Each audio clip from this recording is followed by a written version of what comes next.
عسلامة ومرحبا بكم في ريسيت جديدة. اليوم باش نحضر مع بعضنا كروفيت باترفلاي ياسر بنينة. نتمنى تعجبكم الريسيت. نستحقوا كروفيت، زبدة بحرارة الغرفة، قارص، كمون، فلفل أكحل، ثوم مرحي، موتارد ومعدنوس. باش ناخذ الكروفيت متاعنا نحاولوا نقشروها بتو ننظفوها،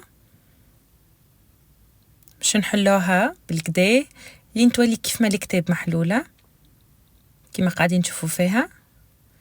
باش نحاول ننظفوا الظهر متاعها، نجبدو كان الخيط اللي فيها نلوحوه ونحلوه. تحبوا بالسكينة بالمقص اللي أسهل لكم تستعملوه.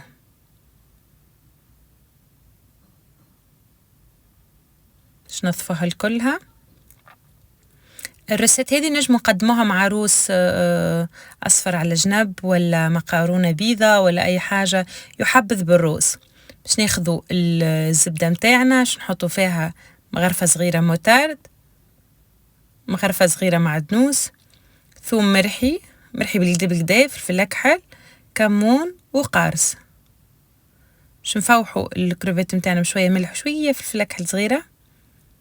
باش نحاولوا نحطوا الصوص متاعنا في الظهر اللي حليناه، نعمروهم الكل هكيكا بالصوص.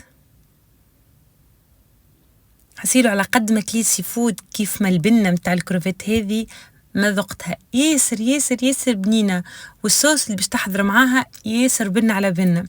نتمنى تجربوها وتعطوني الآراء متاعكم.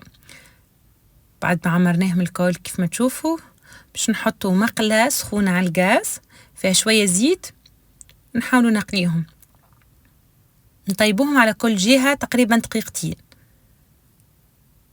أول ما يتبدل اللون متاعهم خاطر ديجا فيه جروح نحيوها وكل بنة الكل في الصوص اللي بقات. باش نزيدوا عليها شوية كريم فريش، قارص، ملح، موتارد، فلفل أكحل، ونزيدوا ماء ومين با هي تبقبق واحنا نسكروا عليها الغاز. الصوص هذه باش نستحقوها، باش نرشوا عليها الكروفيت، باش نسقيو بها الكروفيت كيما قاعدين تشوفوا، ونجم نحطوها فوق الروز الابيض اذا كان مش نسربيوه مع روز ابيض.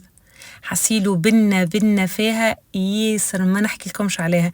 نتمنى تعجبكم الرسالة، تعطوني رأي متاعكم.